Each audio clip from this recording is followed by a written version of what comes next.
Hello, my dear warriors. So, ఎలా ఉన్నారు మీరంతా? ప్రిపరేషన్ ఎలా నడుస్తుంది?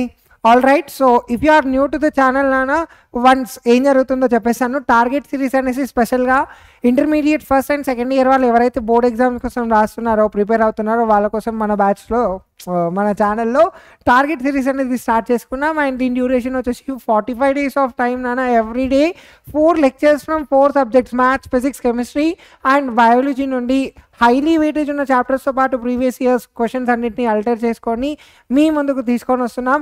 And if you are new నానా please download the app, because ఇక్కడ జరిగే సెషన్స్కి సంబంధించిన పీపీటీస్ కానివ్వండి, డిపిపిస్, ఎవ్రీథింగ్ మనకు అక్కడ యాప్లో అవైలబుల్గా ఉంటుంది. అండ్ ఇవాల్టి సెషన్లో నేను ఇంటర్ సెకండ్ ఇయర్ వాళ్ళకు ఆర్గానిక్ ఎవల్యూషన్కి సంబంధించిన టాపిక్ చెప్పడానికి మీ ముందుకు వచ్చేసాను. ఆర్గానిక్ ఎవల్యూషన్ని మీరు ఒకవేళ చూసుకుంటే కనుక బ్లూ ప్రింట్ ప్రకారం చూసుకుంటే అండ్ అలానే ప్రీవియస్ ఇయర్ క్వశ్చన్స్ని ఒకవేళ అనలైసిస్ చేసుకుంటే రైట్ దీంట్లో మనకు you can able to score if you are perfect with this lesson you can able to score 4 marks plus 2 marks అంటే టోటల్ వెయిటేజ్ వచ్చేసి 10 marks నానా. ఈ చాప్టర్ పర్ఫెక్ట్గా నువ్వు ఉంటే 10 marks నీ పాకెట్లో ఉన్నట్టే, అవునా? సో అవుట్ ఆఫ్ 10 marks ఇవాల్టి సెషన్లో I'm going to cover the 4 marks part, అంటే 8 marks నీకు ఇక్కడ నుండి వచ్చేస్తున్నట్టే, ఓకేనా? సో ఇంకెందుకు ఆలస్యం, లెట్స్ బిగిన్ ద షో. ఇక్కడ మనం as I said I'm going to cover the 4 marks related questions. Our first question on the screen. So question ఏం అడుగుతున్నారు నాన్న? Write the difference between homologous and analogous organs. So ఇది చాలా చాలా important question and at the same time చాలా simple, చాలా ఈజీగా రాసేయచ్చు. But ఎంత ఇంపార్టెంట్ అంటే చూస్తున్నారు కదా, సీ హియర్ టీఎస్ వాళ్ళకు 15లో అడగడం జరిగింది, 2017లో, 18లో అండ్ 19, 24లో కూడా అడగడం జరిగింది. అటు ఏపీ వాళ్ళకి మీరు చూసుకుంటే 15, 17, 18, 19, 23 అండ్ 24లో కూడా అడగడం జరిగింది. హూ నోస్ 25లో కూడా వచ్చే ఛాన్స్ ఉంది ఈ క్వశ్చన్, ఓకేనా? రైట్.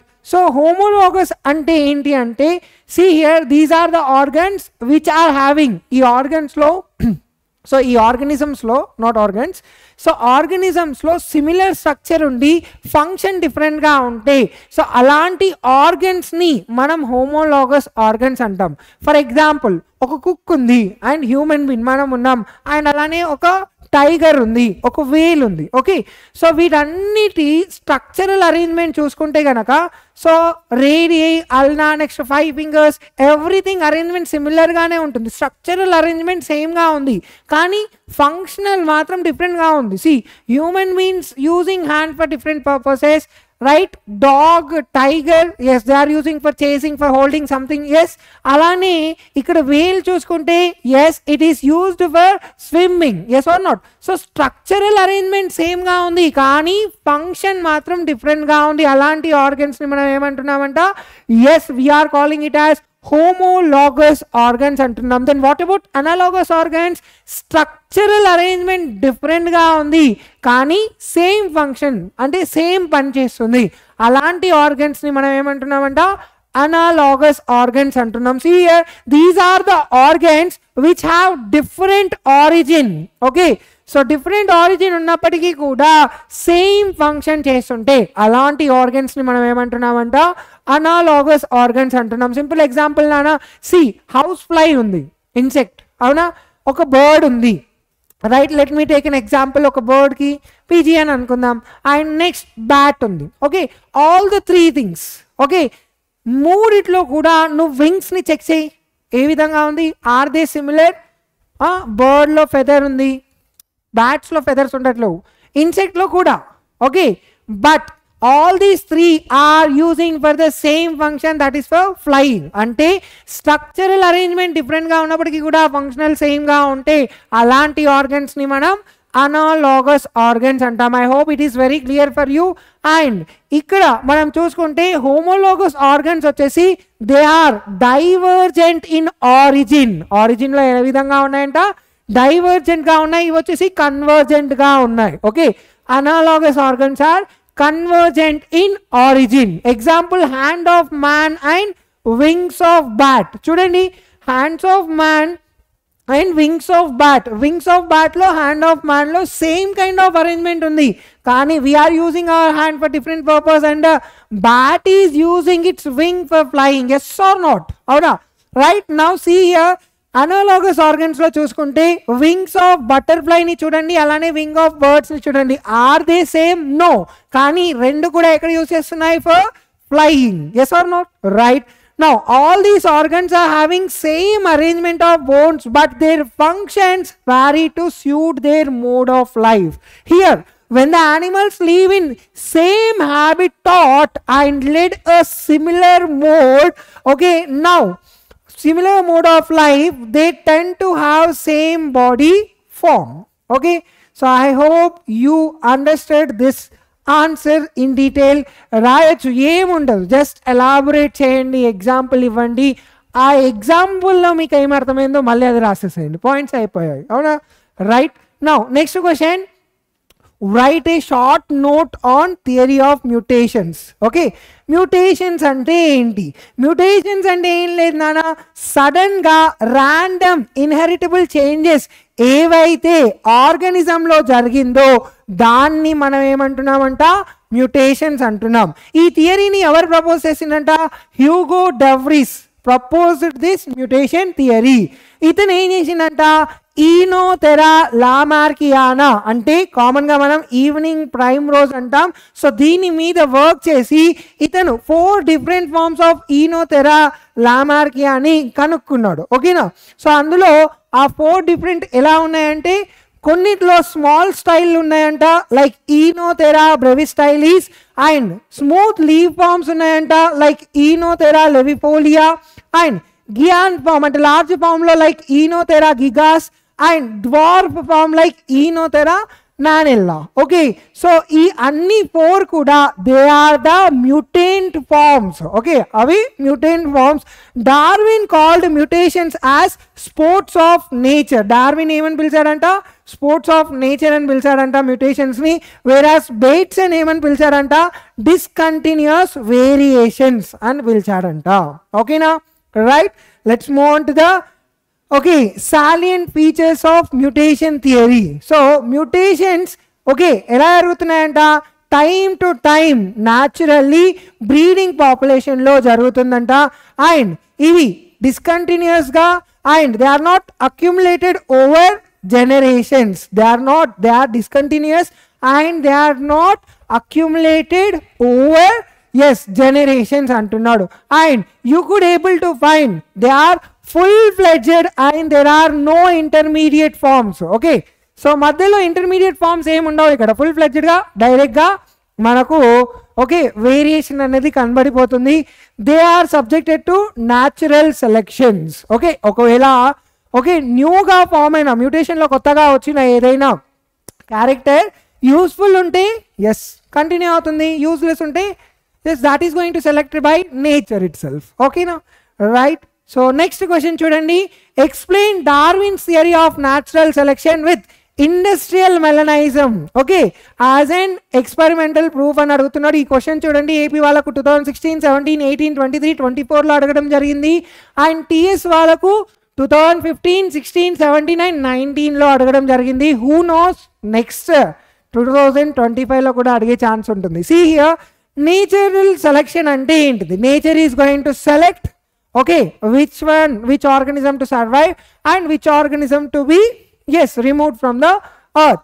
ఆల్వేస్ ఏదైతే యూస్ఫుల్ క్యారెక్టర్స్ ఉంటాయో వాటిని మాత్రమే నేచర్ ఏం చేస్తుందంటే సపోర్ట్ చేస్తుంది. యూజ్లెస్ క్యారెక్టర్స్ ఏవైతే ఉంటాయో వాటిని సపోర్ట్ చేయదు.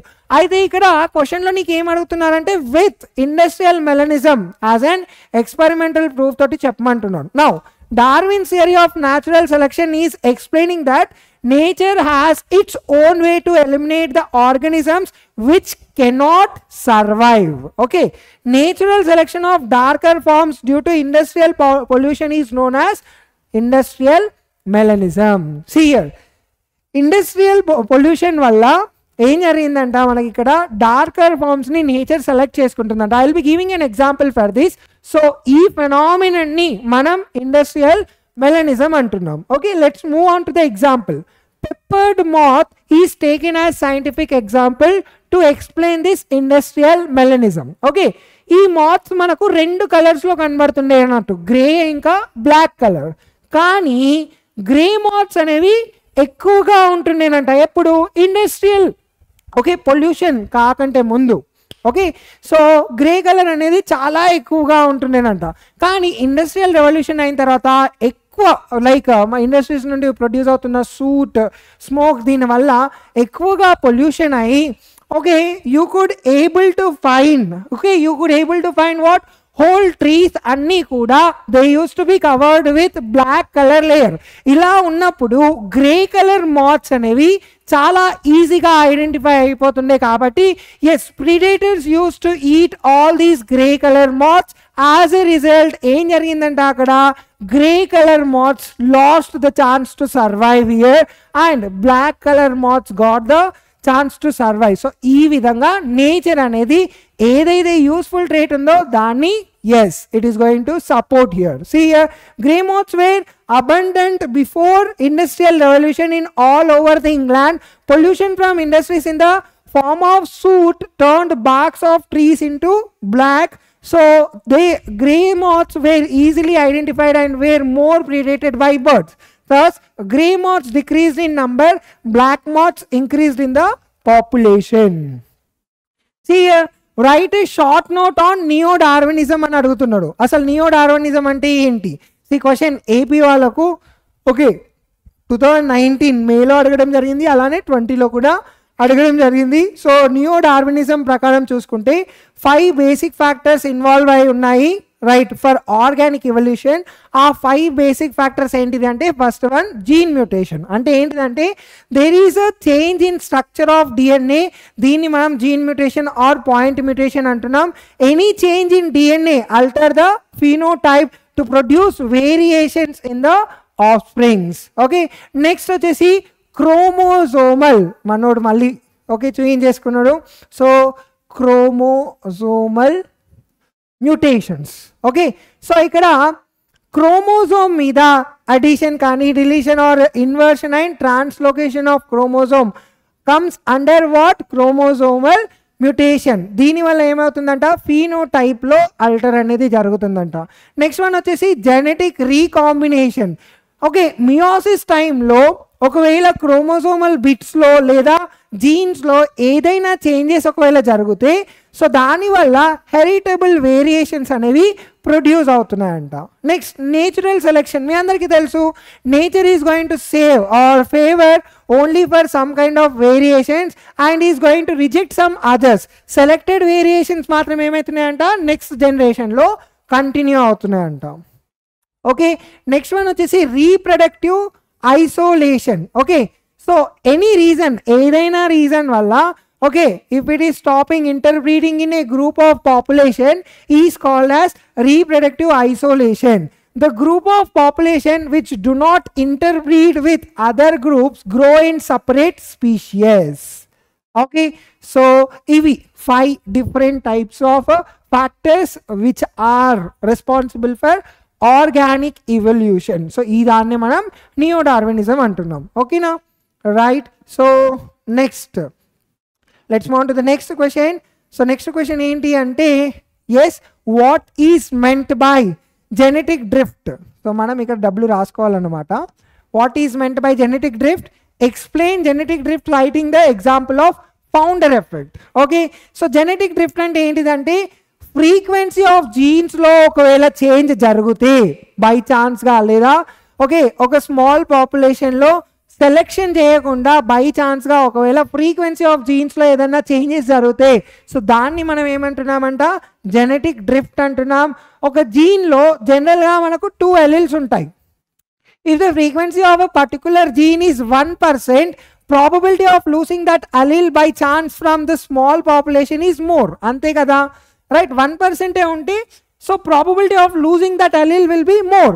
End result is either fixation or loss of that allele. The probability of reaching the end point okay, end point ఎవరి మీద డిపెండ్ అయి ఉంటుందంట? సైజ్ ఆఫ్ ద పాపులేషన్ మీద డిపెండ్ అయి ఉంటుందంట. Okay right. So now genetic డ్రిఫ్ట్ని చూసుకుంటే it tends to reduce the amount of genetic variation. Genetic drift వల్ల yes, it is trying to reduce the amount of genetic variation within the population mainly by removing the alleles with low frequency.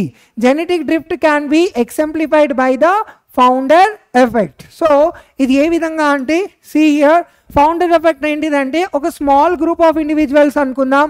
Okay, from a population start a new colony in a separated region, isolated region. So ఆ ఇండివిజువల్స్ని మనం founders of that new population అంటాం. ఒక group of ఒక కమ్యూనిటీలో నుండి 10 మంది పక్కకు జరిగిందంట, కొత్త ఏరియాలోకి వెళ్ళిపోయిందంట. సో కొత్త ఏరియాలోకి వెళ్ళిన ఆ 10 మందిని మనం ఫౌండర్స్ అంటున్నాం. ఓకేనా, founders of the new population. Now the allelic frequency of their descendants are similar to those of the founders rather than to the either ancestral parent population. చాలా సింపుల్ ఎగ్జాంపుల్ అంటే సి ఓ పాజిటివ్ బ్లడ్ గ్రూప్స్ అనేవి okay nearly 100% every red ఇండియన్స్లో కనబడుతుంది. ఓకేనా, so ఇక్కడ ఏం జరుగుతుంది అంటే ఫౌండర్ ఎఫెక్ట్ ఏం చెప్తుందంటే ఈ ప్లేస్లో allelic frequency of their descendants are similar to those of the founders లాగానే ఉంటున్నాయి rather than their either ancestral parent population. ఓకేనా, నౌ ఇక్కడ ఓ పాజిటివ్ మన దగ్గర చూసుకుంటే 10 మందికి ఒకరు 10 మందికి ఇద్దరు అలా ఉంటారు. కానీ రెడ్ ఇండియన్స్లో 100% ఓ పాజిటివ్ వాళ్ళే ఉంటున్నారంట బ్లడ్ గ్రూప్. ఓకేనా రైట్, నెక్స్ట్ ఫినిష్ అంతేనా రైట్. సో ఇవాల్టి session 15 minutes of video is very important for you because 8 marks వస్తాయి ఇక్కడ నుండి. చదవండి అందరు కూడా. Okay, all the very best. మీరు నాన్ స్టాప్ ప్రిపేర్ అవుతున్నారు అనుకుంటున్నాను. ఐ హోప్ ఓకే మీరు ఇదే విధంగా కన్సిస్టెన్సీ మెయింటైన్ చేయండి, మంచి మార్క్స్ తీసుకొని రావాలి. Next okay I will be coming back with a good weightage ఉన్న చాప్టర్ తోటి. సింపుల్గా ఇదే విధంగా షార్ట్గా లెక్చర్ తీసుకొని లాంగ్ మార్క్స్ని కవర్ చేసే విధంగా ప్లాన్ చేసుకొని నెక్స్ట్ వీడియోలో వస్తాను. Until than keep studying, keep learning. Thank you, bye bye. This is Lokesh sir again.